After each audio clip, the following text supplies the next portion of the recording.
Assalamualaikum warahmatullahi wabarakatuh. Waalaikumsalam.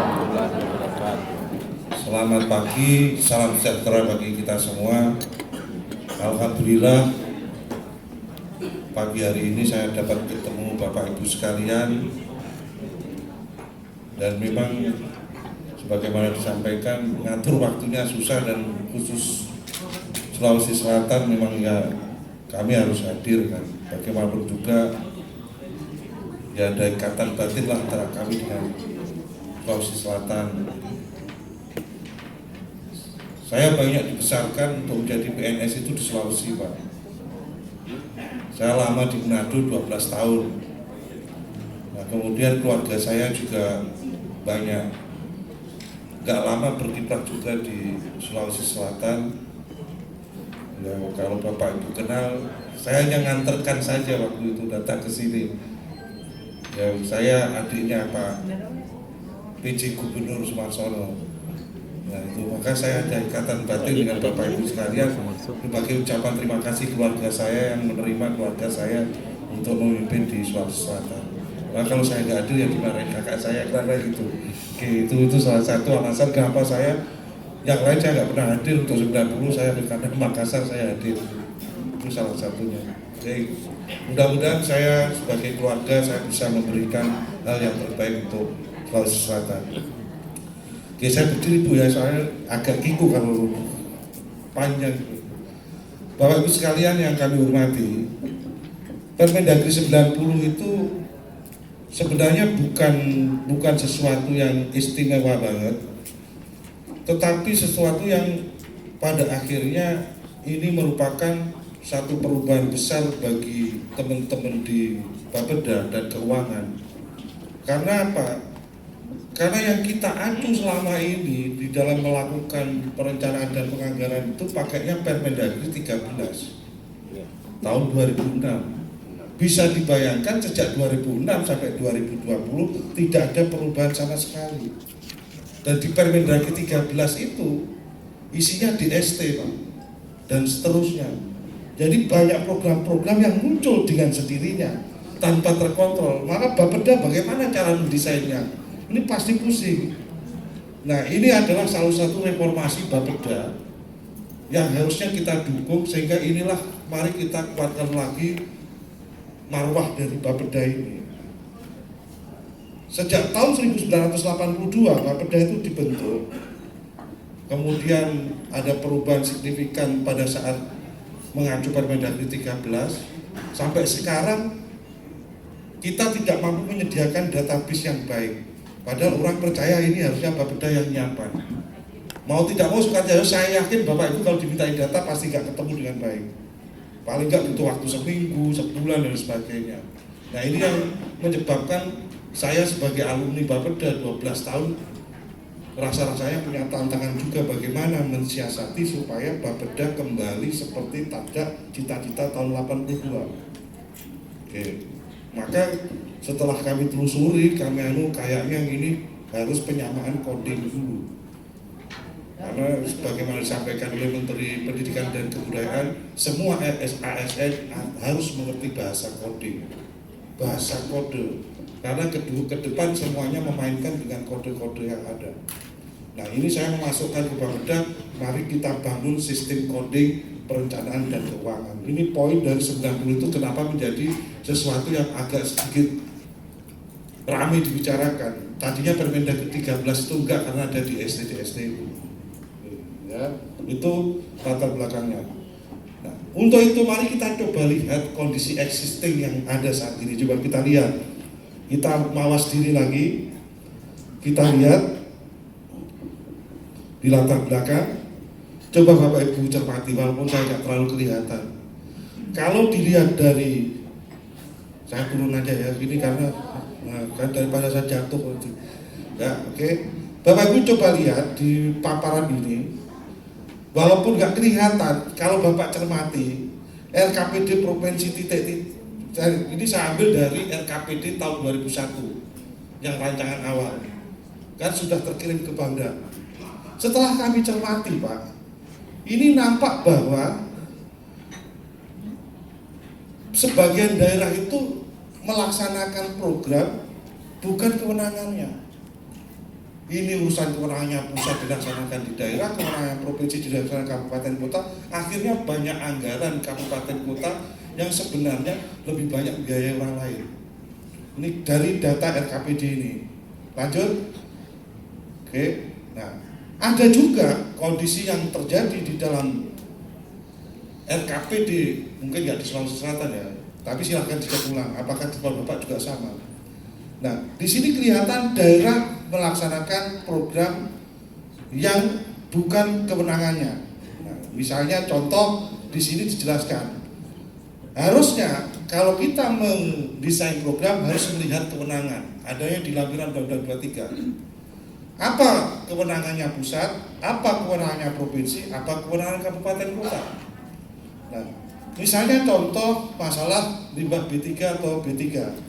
Itu pusat adalah mengelola, provinsi mengumpulkan limbah, kabupaten mengumpulkan limbah sementara. Oke. Apa yang terjadi? Yang terjadi di RKPD Bapak Ibu sekalian yang Bapeda itu ternyata ada, misalnya contoh di provinsi ini ditulis pengelolaan B3 dan limbah B3, jadikan satu kewenangan itu. Nanti waktu bikin pertanggungjawaban, indikatornya masih bingung. Karena kewenangan tadi outputnya jelas, pengelolaan limbah beda dengan pengelolaan sampah. Pada saat ini digabung, pasti ada masalah nanti pada saat membuat evaluasinya. Ini digabung saja, biar pendek. Nah, ini satu contoh. Nah, di sini kelihatan juga. Misalnya di sini kelihatan pengembangan fasilitas penyusunan sampah, kemudian pengelolaan limbah B3. Pengelolaan limbah B3 bukan urusannya kabupaten kota, itu urusannya pusat, tapi di daerah dianggarkan. Maka bingung nanti pertanggungjawabannya. Indikator kinerja kuncinya pasti bukan pengelolaan limbah. Maka Bapak Ibu mengerjakan sesuatu sebenarnya nggak diukur di dalam pertanggungjawaban. Boleh-boleh saja untuk rakyat, tapi itu tidak akan menjadi indikator kuncinya daerah. Nah, ada penggabungan dua suburusan yang sifatnya berbeda, digabung, persampahan dan limbah digabung jadi satu. Kemudian pusat kesulitan menentukan target capaian daerah. Nah, kalau digabung-gabung demikian, maka kita bingung Pak. Pada saat daerah itu mengirimkan laporan, nggak ketemu jumlahnya. Siapa yang dirugikan Pak? Yang dirugikan adalah daerah-daerah yang tidak dikenal Jakarta. Kenapa demikian? Karena pada saat orang pusat mau menyusun kebijakan, misalnya punya alokasi PLN, punya alokasi dana, alokasi khusus itu, dia nggak kenal daerah Sopeng itu di mana sih, nggak kenal. Saya kenalnya Tasikmalaya, Sukabumi. Maka proyek itu ke situ terus, nggak pernah ke Sopeng. Misalnya ini contoh ya, karena sistemnya beda, datanya nggak ketemu di Jakarta. Nah, kita harapkan ke depan nggak bisa begitu. Kalau kita standarnya sudah sama, maka berdasarkan fakta itulah yang mendapat bagian. Nah, sekarang saya nggak bisa membela Timur tuh. Timur sudah datanya nggak komplit, daerahnya dikenal, maka nggak pernah muncul dari bantuan-bantuan BLM di daerah-daerah yang masih asing. Misalnya apa di sini yang nggak jarang dikenal namanya, Luwuk itu. Hanya beberapa orang yang kenal itu. Kau tanya orang Jakarta, kenal Luwuk? Nggak kenal. Nah, kau kenal apa? Banyak sedikit Pak. Apalagi pejabatnya di Kementerian Pertanian, Kementerian apa. Nah, ini merugikan daerah di Indonesia Timur.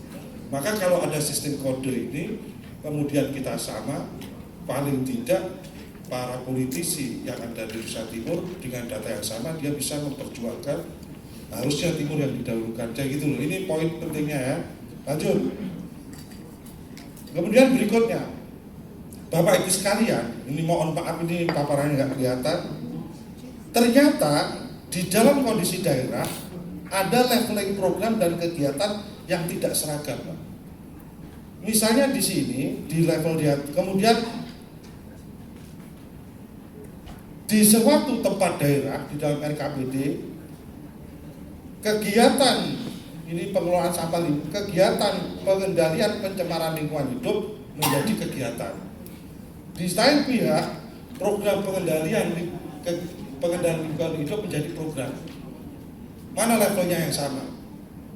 Satu orang menjadi itu jadinya levelnya kegiatan, di lain pihak itu dijadikan level program. Program indikatornya outcome, kegiatan indikatornya output. Nggak ketemu, Pak. Ini yang terjadi beberapa RKPD di daerah di luar Sulawesi. Kalau di Sulawesi mungkin enggak. Nah, tapi ini terjadi, ya. Oke. Jadi nama program berbeda tiap daerah. Kode program juga berbeda tiap daerah. Bagaimana menjumlahkan dengan cepat? Ini. Yang kedua, lalu kalau demikian, taruhlah di Sulawesi Selatan saja. Bagaimana provinsi menyusun database dengan variasi yang beragam antar kabupaten?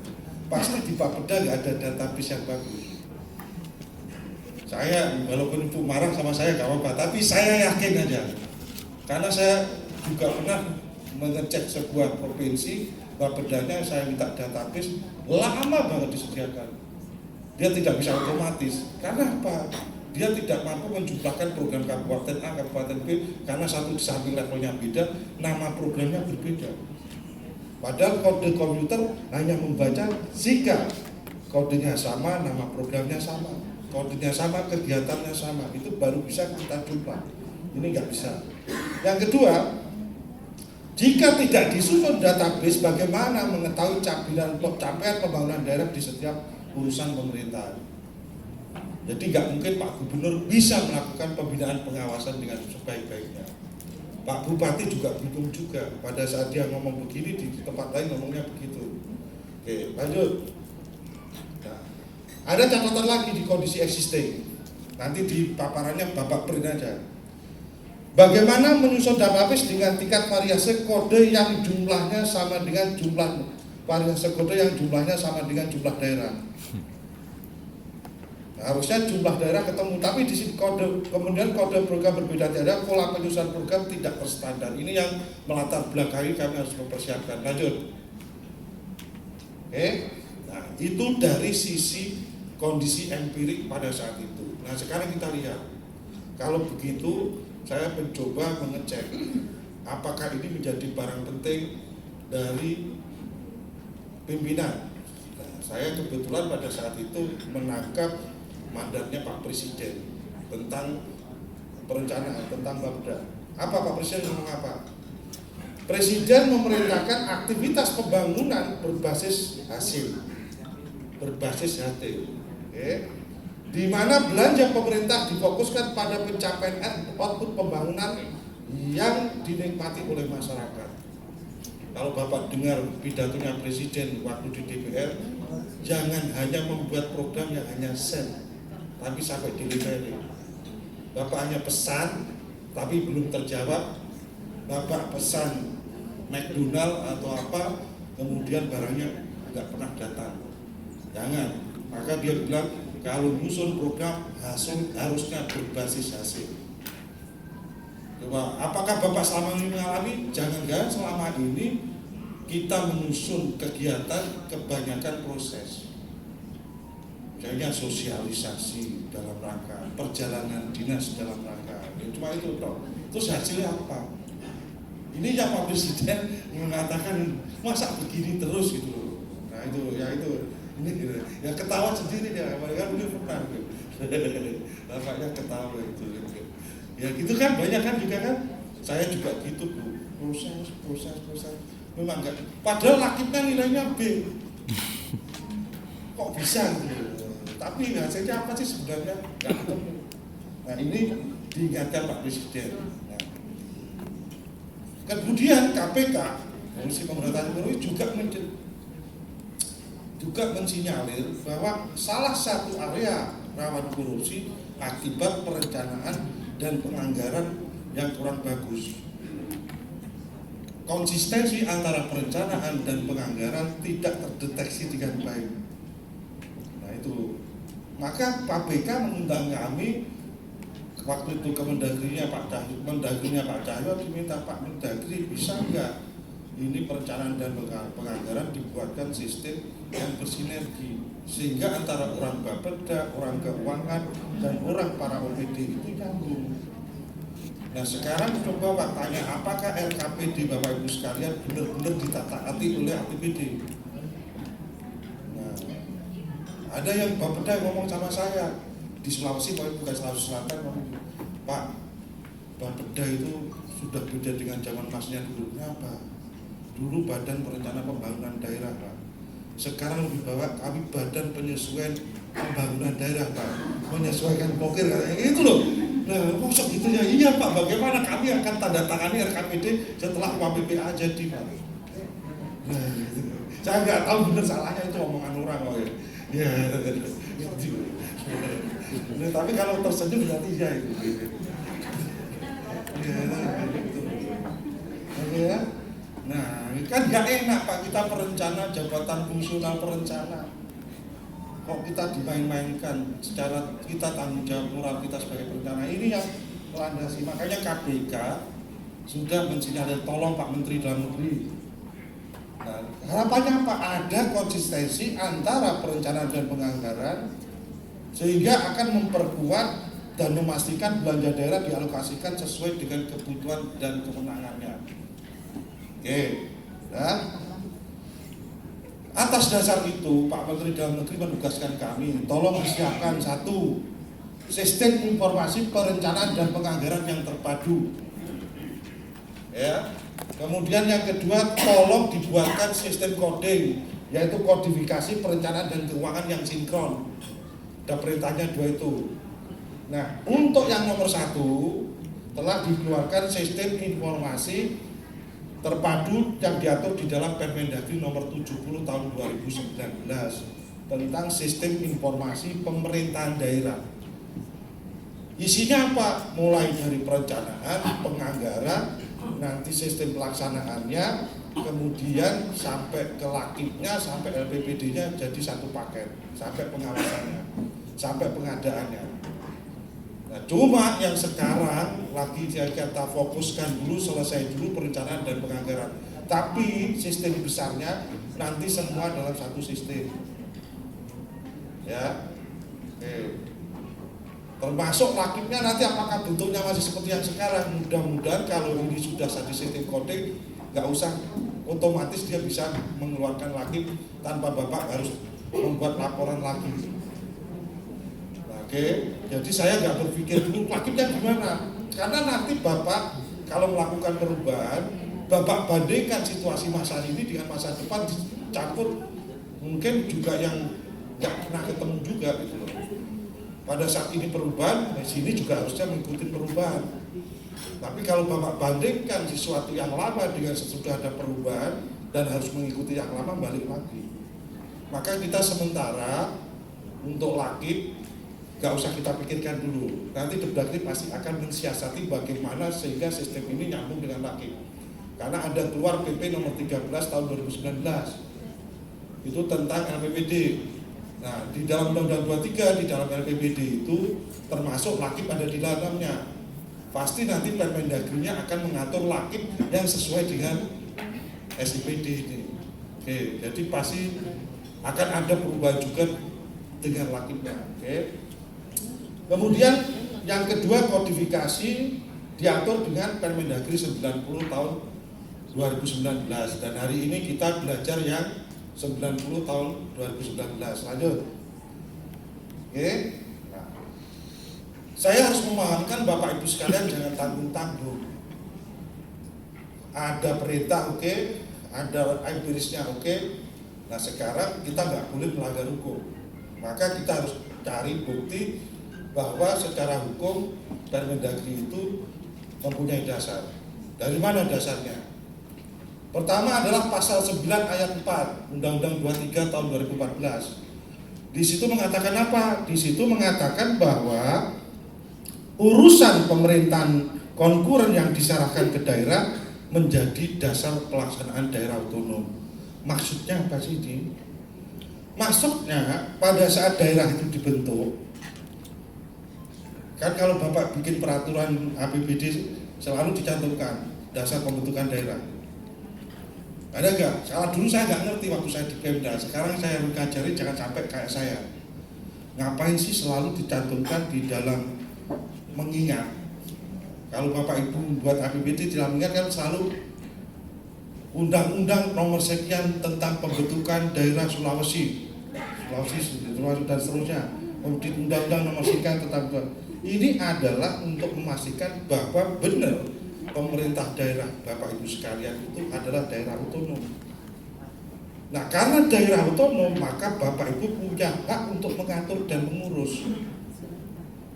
Karena kalau bukan daerah otonom, artinya hanya kota madya, Bapak nggak punya DPR, nggak bisa mengatur.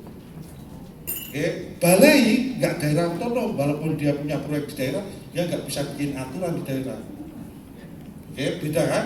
Nah, ini dimaknai di dalam pasal 9 ayat 4 ini. Nah, yang menjadi pelaksana, ya, ini bahasanya agak politis, Pak. Tapi penting, sekarang kalau Bapak pengen tahu model-model gugatan yang diajukan masyarakat, contoh, kemarin DKI digugat tentang emisi,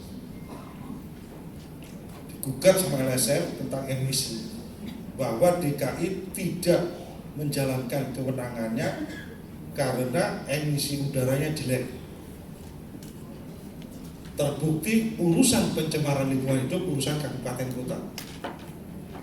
Nah, oke. Sekarang pertanyaannya bagaimana jawabnya ini, kan faktanya emisinya ada. Si penggugat bertanya apa yang kau lakukan untuk mengurangi emisi. Yang dilihat pertama kali kan bagaimana Bapak mengalokasikan anggaran di dalam perencanaan. Apakah benar orientasi perencanaan anggaran Bapak mengurangi emisi? Dan rakyat sudah bisa membaca kewenangannya yang dimiliki Pemda itu adalah itu. Nah, ini yang saya takutkan, semakin tambah pinter lagi rakyat, itu baru pencemaran. Yang lainnya nanti Bapak longsor, Bapak digugat. Kenapa bisa longsor? Kan itu kewenangan dulu. Ada lagi kenapa ini begini. Nah, oleh karena itu tidak lagi bisa dalam konsep perencanaan kita ngawur. Oke? Nah, maka yang saya tahan, yang saya amankan adalah jangan sampai kewenangan ini Bapak harus sadar dan tidak sadar sama sekali. Saya mau kenapa saya alokasikan itu harus sadar, kenapa tidak saya alokasikan sadar. Itu jadi kegiatan. Lanjut. Nah, kemudian sisanya subkegiatan. Maka yang jadi adalah Permendagri 90. Yang subkegiatan saya ambil dari RPP PPK. Bab 1 isinya, outline-nya tentang definisi atau istilah. Oke. Bab 2 isinya sendiri, klasifikasi itu apa, kodifikasi apa, nomenklatur isinya kayak apa. Bab 3 kami sadar, Pak, ini kode itu tidak mungkin sempurna. Maka apa yang kami lakukan? Yang kami lakukan adalah kode tumbuh, Pak. Kode tumbuh itu artinya apa? Kami tidak bisa menghapus kode itu, tapi menambah bisa. Karena kode itu yang sudah saya hapus itu berarti sudah masuk kode rekeningnya. Kalau ini dipakai, terus kemudian tidak dipakai, ini harus tetap ada. Paling ditambah lagi. Maka kode yang baik banget adalah kode. Maka di dalam Permen ini kami berikan ruang untuk melakukan pemutahiran. Apa yang bisa dimutahirkan? Mari kita cari. Tidak mungkin semuanya dengan serta-merta gampang dimutahirkan. Konsep yang tadi saya katakan, kalau kamu mau merubah program, ini asalnya dari sana loh, yang dari suburusan. Artinya kalau tidak menambah suburusan ya jangan buat usulan pemutahiran program. Kegiatan berdasarkan dari kewenangan. Kalau tidak ada kewenangan baru, harusnya nggak bisa merubah namanya kegiatan. Lalu yang bisa dirubah mana? Ya kemungkinan yang bisa dirubah hanya subkegiatan. Itu konsepsi berpikirnya gitu. Oke. Tapi seandainya tiba-tiba ada PP atau undang-undang yang menambah kewenangan, ya boleh. Oke. Kemudian ketentuan peralihan. Kapan itu diselesaikan? Bagaimana dengan yang lama? Nah, ketentuan peralihan yang untuk situasi saat ini kita harus jaga adalah daerah yang pilkada serentak. Di sini ada berapa? 13 ya. Pilkada serentak itu Bapak punya RPJMD 2016 sampai 2021.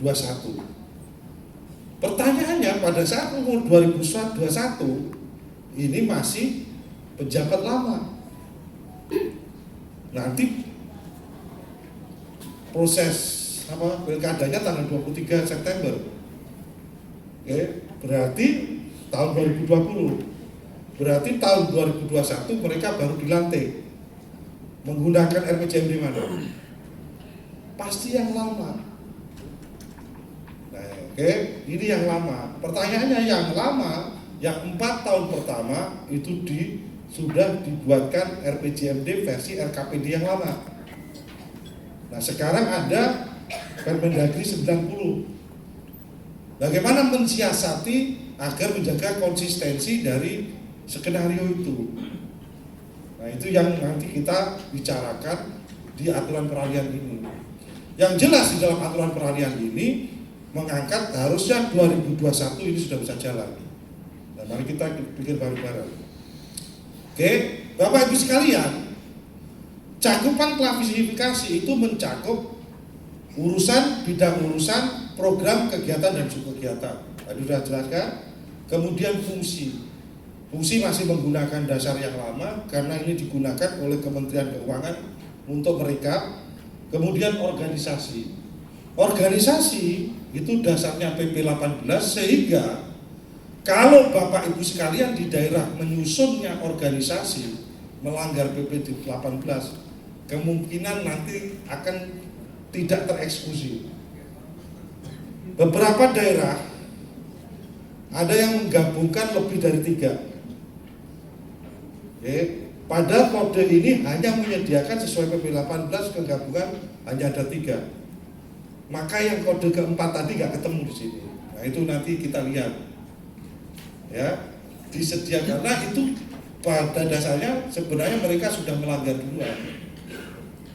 Maka Pak Prof ini kan sudah langsung berubah organisasinya Pemda. 2, sumber pendanaan. Jadi nanti akan ada pembagian, bisa namanya sama tapi berbedanya di sumber pendanaan. Dana umum dan dana khusus macam-macam. Kemudian wilayah administrasi. Akan ada kode setiap proyek yang punya wilayah dia akan terkode, tapi kodenya nanti di belanja. Kemudian rekening. Ini urusannya keuangan. Jadi inilah yang akan menjadi satu kesatuan yang tergambar di dalam pemanfaatan kodifikasi tadi. Ini semua tergambar ada kodenya. Jadi kodenya itu bisa bervariasi. Itu kalau Bapak bicara permutasi itu bisa variasinya cukup banyak. Lanjut. Nah, jadi ini sama aja. Intinya apa yang tertuang di dalam batang tubuh ini kita coba matchkan dengan landasan hukumnya supaya nggak saling tabrakan. Misalnya yang nanti di agak rekening itu agak rumit. Jadi kalau teman-teman mau mendalami sebaiknya nanti panggil lagi Dirjen Keuangan Daerah untuk rekening Bu. Ya, oke, saya nggak usah sampai ke rekening, saya untuk perencanaan aja. Lanjut. Nah, Bapak Ibu sekalian, yang layer kode sampai ke subkegiatan ini lebih banyak. Nanti ini sampai ke subkegiatan nanti masih ada kode penggunaan untuk keuangan. Inilah fungsi Bapeda. Nanti Bapeda harus baca kode urusan, kode bidang urusan, kode program, kode kegiatan, dan kode subkegiatan. Yang tadi disampaikan oleh Pak Asisten 3, untuk provinsi terdapat 156 program, 381 kegiatan, dan 1.680 subkegiatan Bu. Jadi kalau tadi subkegiatannya masih 4.000 ya nanti Bapak Ibu berubahnya di subkegiatannya jadi 381. Kemudian yang makanya kita breakdown supaya agak menyolok, yang 4.000 masuk di subkegiatan. Jadi gitu, yang keinginan Pak Gubernur kan ini mau disimpelkan, berarti jadinya ini. Sedangkan kabupaten kota ada 148 program, 323 kegiatan, kemudian 1481 sub kegiatan. Ini yang diarahkan tadi Pak Asisten 3, kita coba mencederhanakan sebagaimana keinginan Pak Gubernur Sulawesi Selatan. Oke, lanjut ya. Oke, jadi kurang lebih Pak, bentuknya kayak begini kode itu. Nah, kalau Bapak bukunya nggak tebal, bukunya cuma 2.300 lembar. Jadi nggak usah dibaca semua gitu, baca yang punya. Tapi kalau Bapak nanti terpaksa harus baca, kalau Bapak Ibu sekalian ada pekerjaan yang lintas sektor. Artinya kerjaan Bapak Ibu itu butuh informasi, butuh aktivitas orang lain. Bapak harus baca juga urusannya orang lain. Kalau nggak ketemu. Nah, sebenarnya Bapak Ibu sekalian, kami tidak tutup mata. Kami selalu buka celah sebagaimana Al-Quran ada doa sapu jagatnya. Di kode pun kami juga kasih catatan-catatan untuk yang sapu jagat juga. Artinya belokan-belokan juga kami kasih sebenarnya. Tidak ada yang murni.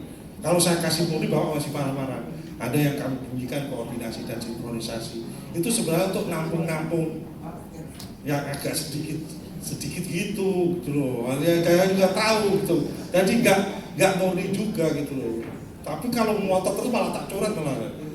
Padahal aku sudah sadar, saya sangat paham, nggak mungkin Bapeda bisa kadang-kadang hitam putih betul. Nah ya udah, yang gini nanti kasih kode ini bisa masuk ini.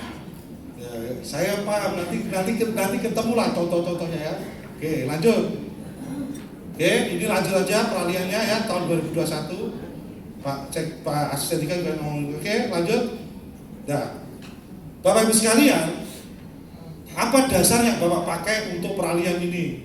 Pertama ada surat edaran Menteri Dalam Negeri Pak Tito, sudah Pak Tito ini. Ada SE Mendagri nomor 130736 SC. Oke, bahwa penyusunan RKPD tahun 2021 tetap mengacu pada RPJMD yang berlaku, yang kasus pilkada tadi, sehingga konsistensi antara RPJMD tetap dapat dijaga. Oke. Maksudnya apa? Maksudnya gini Pak, untuk menjaga konsistensi, kalau RKPD-nya 2021 masih pakai yang lama, ya Bapak bikin model RKPD lamanya. Tetap buka, jadi dulu. Nah, kan sudah ketemu output yang RKPD lama, sepakat, baru Bapak masuk poin berikutnya, pemetaan. Kemudian Bapak lakukan pemetaan. Apa yang disebut pemetaan? Pemetaan bukanlah perubahan indikator atau target kinerja dari RPJMD dan Renstra, melainkan penyesuaian kodifikasi tanpa merubah indikator dan target. Yang kita jaga, kita hormati dari RPJMD, indikator dan target yang ada di RPJMD lama. Oke. Kalau programnya pasti kemungkinan beda, tapi target karena sudah dirancang oleh Bapeda selama 5 tahun, mari kita coba jaga itu. Nah, penyesuaian kodifikasi berdasarkan hasil pemetaan berfungsi sebagai jembatan dalam rangka sinkronisasi perencanaan dan keuangan. Jadi kita sadar posisi pemetaan tahun 2021 hanyalah mensinkronkan. Tapi kalau nanti Bapak Ibu pas bikin RPJMD yang baru, yang murni 90, mulai cascading-nya yang kita atur. Bagaimana mengcascading mulai masalah sampai ke ujungnya. Kalau sekarang kita pakai yang lama. Contoh yang bisa diacu untuk yang RPJMD yang baru itu Gorontalo sudah menyusun berdasarkan Permendagri 90. Kemudian Sulawesi Tenggara sudah pergi ke Gorontalo, sudah mencoba mencocokkan mereka untuk. Nah sekarang yang bagaimana dengan Pak Gubernur berkeinginan untuk revisi RPJMD, ya mudah-mudahan sudah bisa pakai 90. Oke, lanjut. Nah, kenapa saya katakan ini perlu pemetaan? Karena antara 90 dan yang Permendagri 13 itu seakan perubahan struktur, Pak. Kalau yang Permendagri 13 itu rumah satu tingkat, yang 90 rumah 2 tingkat. Di saat rumah 1 tingkat, kalau di kampung-kampung itu antara kamar, dapur, ruang kamar mandi jadi 1, ya kan? Hanya ruang tamu dipisahkan, ya cuma gitu. Nah karena Bapak Ibu sudah jadi PNS Sulawesi Selatan sudah kaya, nah bikin rumah tingkat, nggak mungkin dipisahkan, dapurnya dipisahkan, kamar mandi dipisahkan. Ya pasti strukturnya dicari mana program dapur terpadu kayak waktu kita punya, nggak ada lagi karena dapurnya sudah dipisah, kamar mandi sudah dipisah, pasti programnya nggak bisa digabungkan lagi. Maka konsep ini yang saya katakan Permendagri 30 waktu memetakan bukan cocokifikasi, tapi penyesuaian indikator ke dalam kamar-kamar yang baru. Ya, kita jaga indikator. Tetapi yang kita jaga adalah fungsi setiap ruang dan isi bangunan yang lama. Kalau bangunan lama dapur, pasti yang baru ada dapur. Kalau yang lama ada kamar mandi, yang digabung-gabung sekarang kamar mandinya dipisah. Dengan indikator dan target tetap diakomodir dalam bangunan baru. Namun terjadi perubahan tata letak akibat inovasi, peningkatan, dan pengembangan. Ini konsep berpikirnya. Lanjut.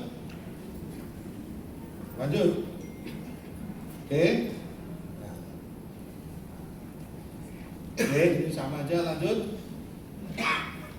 Ya. Nah, Ibu, Bapak Ibu sekalian, ini rambu-rambu memetakan. Ini kan udah mulai masuk kan. Selama ini teman-teman kalau memetakan diambil dari programnya dulu. Gak ketemu Pak. Saya bilang rumahnya sudah berubah, kau ambil isinya di dalam rumah yang lama apa? Oke, oleh karena itu pemetaan dilakukan dengan berbasis output kegiatan dengan membandingkan output kegiatan dalam Renstra dengan arah output subkegiatan sesuai dengan Permendagri 90. Bisa bayangkan ya, Renstranya outputnya apa? Itu Bapak kunci dulu, baru ditarik ke depan. Jangan lihat ke depan programnya, nama program yang lama apa. Tadi kan sudah tahu bahwa programnya ngawur yang lama-lama. Terserah kau bunyikan apa, gitu. Oke. Yang kedua, kegiatan dan program dalam Permendagri 10 tidak perlu dipetakan secara khusus karena kegiatan dan program dalam Permendagri 90 secara otomatis terpetakan ketika subkegiatannya sudah terpetakan. Di mana kodifikasi subkegiatan dalam Permendagri 90 merupakan satu kesatuan dengan kodifikasi kegiatan dan program. Nanti ketemu subkegiatan itu masuk di program apa di 90. Oke. Indikator kegiatan dalam Permendagri 90 merupakan akumulasi ataupun konversi dari output subkegiatan yang sudah dipetakan berdasarkan output kegiatan Renstra. Kemudian indikator program dalam Permendagri 90 mengambil indikator program dari Renstra atau RPJMD berdasarkan pemetaan output kegiatan Renstra karena output kegiatan merupakan upaya untuk mencapai outcome. Sebab itu output dan outcome tidak bisa dipisahkan. Oke. Setelah itu terjadi, Bapak akan ketemu situasi kayak begini, Pak. Tergantung waktu nyusunnya dulu seperti apa. Yang pertama, ternyata Bapak menemu masalah. Loh, ini ada 2 atau 3 program dalam Renstra atau RPJMD terkonversi menjadi satu program dalam Permendagri 90. Nah, oke. Pada saat terjadi situasi seperti itu, maka indikator program dalam Permendagri 90 akan memuat 2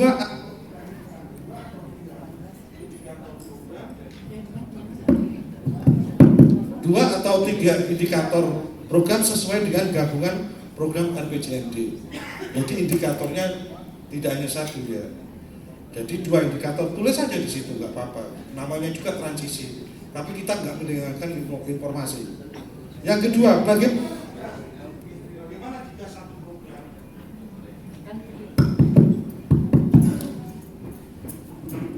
bagaimana jika satu program jika satu program dalam Renstra RPJMD terkonversi menjadi 2 atau 3 program dalam Permendagri 90. Maka yang terjadi adalah indikator program hanya dimuat salah satu program dengan dukungan output yang terbesar. Oke. Nomor 3, Bagaimana 2 atau 3 kegiatan terpetakan dalam subkegiatan? Ini prinsipnya sama dengan program tadi. Kuncinya, ini saya dapat informasi itu pada saat itu dari Bangka Belitung. Bangka Belitung memetakan cepat banget, dan dia bilang, Pak, ini prinsipnya kalau kita ambil indikator, maka yang kita dapatkan, Pak, sepanjang indikatornya tidak harus dibatasi 1, maka ini pemetaannya lebih cepat. Oke, akhirnya kita kau cobalah.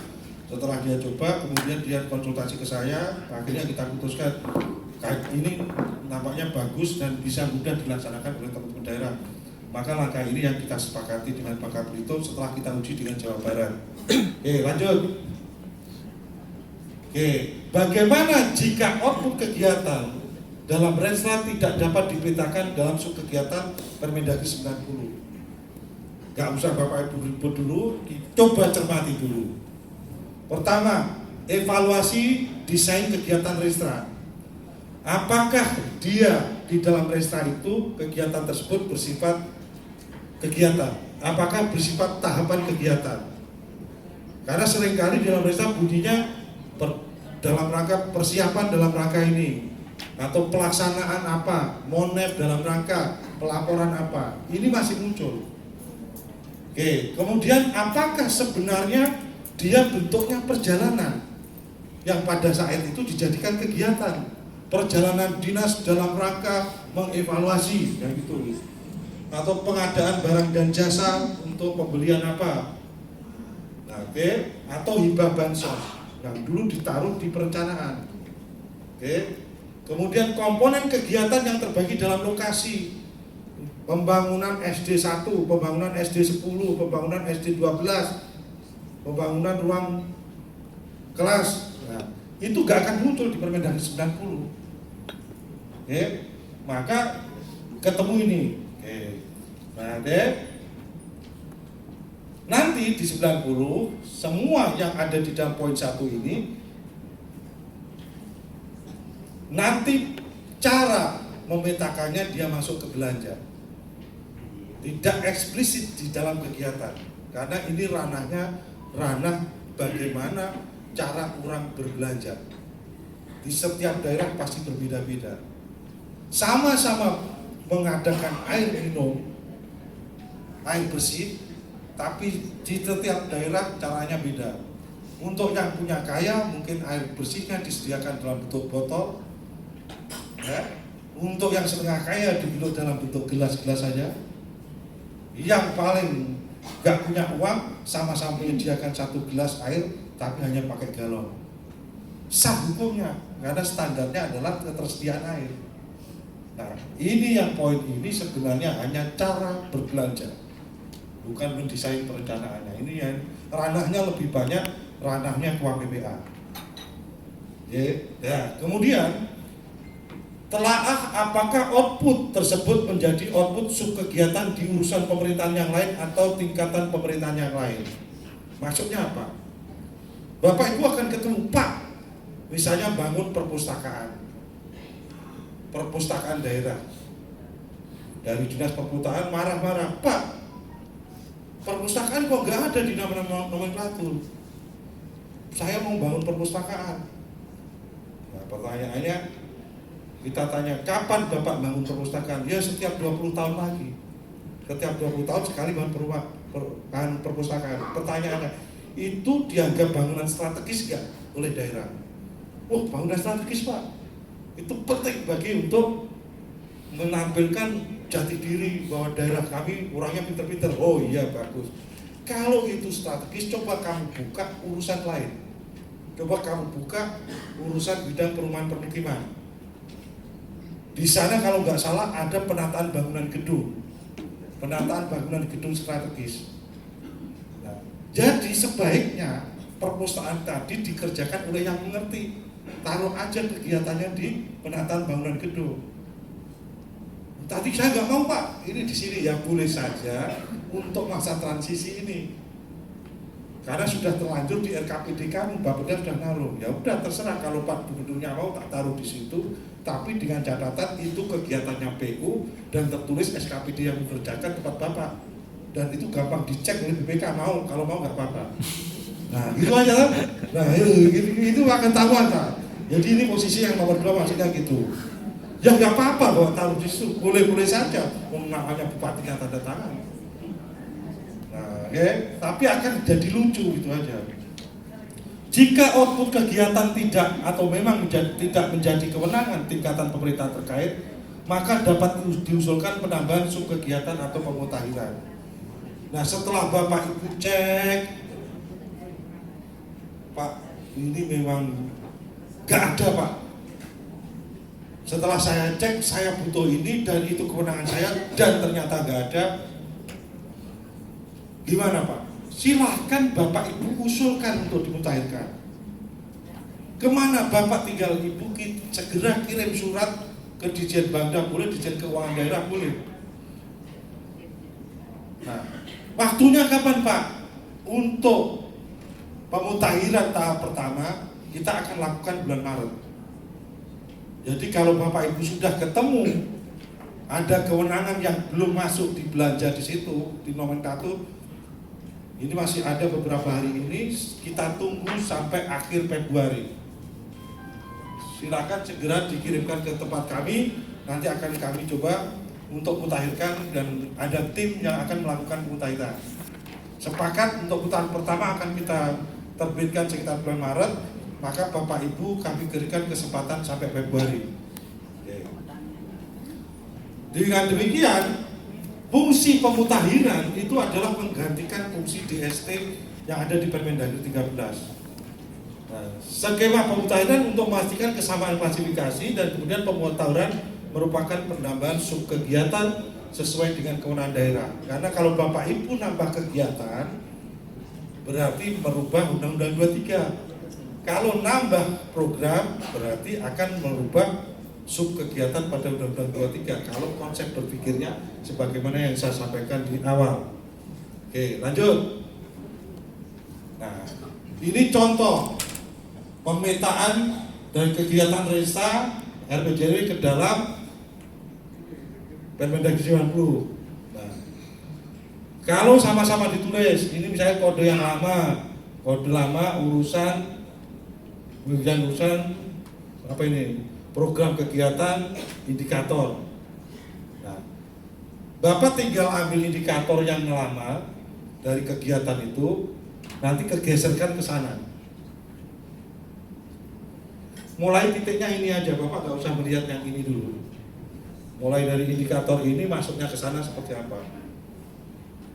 Karena yang di sini masih beda-beda dan kita jaga di indikator dan target aja. Oke, lanjut. Nah, ini contoh tabel kerja pemetaan urusan kesehatan. Oke, di urusan kesehatan beberapa daerah sudah mencoba. Nanti tanya aja staf saya kalau mau memetakan cepat. Secara existing, ternyata indikator kesehatan yang selama ini ada di Bapak Ibu sekalian sudah bisa dipetakan di dalam Permendagri 90. Saya cuma ingin menyampaikan itu. Artinya Permen ini sudah kami uji untuk beberapa indikator kesehatan sudah klop. Oke, lanjut. Ini urusan pendidikan. Urusan pendidikan itu intinya sudah bisa dimasukkan. Oke, cuma ada contoh yang indikator yang tidak dapat terpetakan karena terlalu umum. Contoh, misalnya itu kan sarana dan prasarana pendidikan menengah. Berarti punyanya apa ini? Provinsi kan? Nah, di situ indikatornya tersedianya DAK atau terlaksananya DAK 2020. Coba Bapak Ibu, indikatornya itu apakah itu cara orang bapaknya? Dia menulis indikatornya terlaksananya DAK 2020. Kan bingung kalau orang Bapeda baca ini ya. Nah, ini indikatornya terlalu umum. Jadi bukan salah 90-nya karena dia salah menulis indikator. Nah, dengan demikian mumpung saat ini Bapak Ibu lagi nyusun rancangan awal RKPD, kesempatan untuk memperbaiki ini gitu. Ya, ini ketemu nih, dan yang mengatakan ini adalah justru daerah provinsi yang merasa hebat. Setelah kami cek betul, kamu sendiri juga salah gitu. Itu oke, lanjut. Ya, aku sudah pakai bahasa timur kalau udah gitu. Oke. Terus hasil pemetaan lingkungan hidup. Hasil pemetaan lingkungan hidup yang aneh ini Pak, coba lihat satu lagi. Ya, coba lihat. Ini kegiatan lingkungan hidup, tapi dia melaksanakan program pembangunan jalan. Kan hebat ini yang berarti. Ya. Nah, saya nggak berani hapus, boleh sampai saja gitu. Tapi yang kau tulis bahwa ini programnya adalah kodenya PU, tapi yang jalankan lingkungan hidup. Nanti waktu kode keuangannya ini barang taruh itu, nanti yang jalankan organisasinya ini. Kalau menurut kepala daerahnya boleh, ya masa saya tolak. Tapi kalau menurut pemeriksa aneh loh pembuat, saya nanti harus ada penjelasan dulu. Oke, ini contoh. Mudah-mudahan susul nggak ada lah gitu ya. Oke, lanjut. Ini contoh penamaan kegiatan dan indikator kurang sesuai. Ini jumlah apa ini? Pengkajian bidang lingkungan hidup. Nah, ini agak nggak nyambung ini antara kegiatan dengan indikatornya. Nah, terlalu sederhana, bahkan apa ya kalau cuma indikatornya cuma begitu, terus apa bisa menjawab tantangan masalahnya gitu. Oke, ini yang contoh aja ya. Lanjut. Nah, itu contoh-contoh yang terjadi yang kami dapatkan, Bapak Ibu sekalian. Nah, kamu punya nggak yang punyanya analisa pemetaan Jawa Barat ada nggak? Nah, coba. Ini contoh bagus cara menganalisa, ke Pak Gubernur senang. Nah, kasih contoh karena di sana juga profesor Bu. Jadi nanti kalau tampilkan ke Pak Gubernur gini, nah kasih contoh nanti diambil aja. Nah, ini ya, ini contoh ini. Nah, dia pakai metode apa? Nah, metode A, penyandingan nomenklatur dengan mendapatkan program kegiatan. Dia mencoba pakai metodenya ini, menyandingkan. Oke, pada saat dia mau menyandingkan, lanjut program. Oke, mana program? Ternyata program itu nggak bisa disandingkan, karena semua program yang ada di RPJMD ini pasti beda dengan yang nomenklatur. Maka kita tidak bisa menjadikan program sebagai dasar untuk penyandingan. Oke, lanjut. Kemudian sekarang yang akan dijaga apanya? 5.665 kegiatan, sementara di nomenklatur aja 446. Ibu ada berapa ribu tadi? Nah, sekarang Ibu akan jadikan kepada kegiatan yang sedikit. Gak mungkin disandingkan dengan cara menyandingkan kegiatan lama baru. Berarti bukan dari situ ngambilnya. Lanjut. Nah, artinya ini kesimpulannya tidak ada nomenklatur program kegiatan RPJMD yang sama dengan 90. Program kegiatan pada Permendagri 90 harus diimplementasikan seluruhnya dalam perencanaan penganggaran 2021. Nggak bisa lagi kita mengandalkan yang lama. Makanya revisi tadi betul, oke? Nah, ini makanya dia pemetaan diarahkan untuk output, menjaga output. Output dijaga dari indikator dan kegiatan yang diamankan. Lanjut.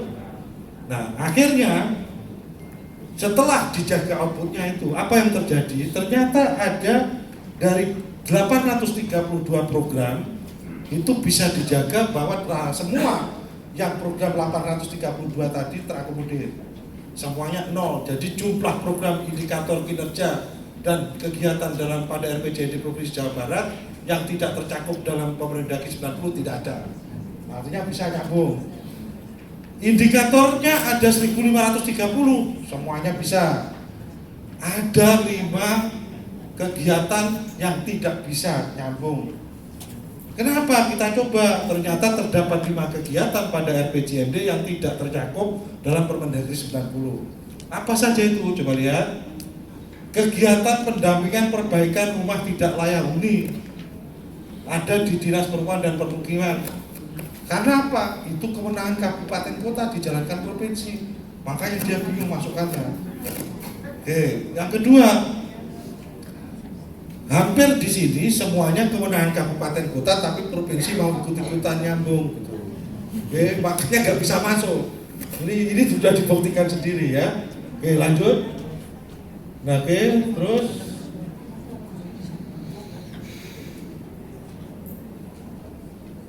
kegiatan yang berpindah pengelolanya, Bapak Ibu sekalian, kemungkinan Bapak Ibu akan menemui kegiatan yang tadinya di Dinas A menjadi Dinas B. Itu juga didapat ya, oke?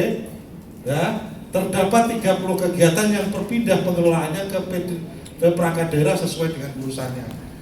Bapak Ibu bisa bayangkan selama ini mungkin hanya karena kedekatan proyek itu ditaruh di sana, ditaruh sana, ke depan nggak bisa. Ya, lanjut. Terus kegiatan yang punya peluang ini sesuai di contohnya dia didetailkan karena mau ke gubernurnya dia.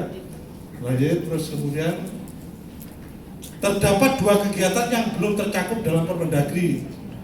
Nah ini soal hibah kepada SD swasta dan SMP. Yang ini lagi, oke, karena ini nggak tercantum, inilah yang diusulkan untuk dimutakhirkan. Dengan demikian dia minta tolong di Permendagri ini kami pengen minta tolong justifikasi sebaiknya ada kegiatan ini misalnya gitu. Nanti kirim ke kami, lanjut. Dan ini 90 RPJMD itu kan 90 implementasi Permendagri 90 bisa dijalankan. Untungnya ada di bawah, oke. Harus ada restruktur organisasi. Di sini sudah restruktur organisasi. Intinya itu Bu, sudah saya sampaikan ada hal-hal yang terpaksa harus berubah karena rumahnya sudah jadi 2 tingkat. Pasti ada yang kena dampak dan tidak kena dampak. Lanjut. Nah, ini yang dikonsultasikan kami, lanjut. Oke. Nah, ini contoh Jawa Barat, mudah-mudahan nanti Sulsel jangan kontak begini biar yang lebih hebat supaya kami punya variasi jawaban atau memperkaya perbaikan Permendagri 90. Terima kasih. Wassalamualaikum warahmatullahi wabarakatuh.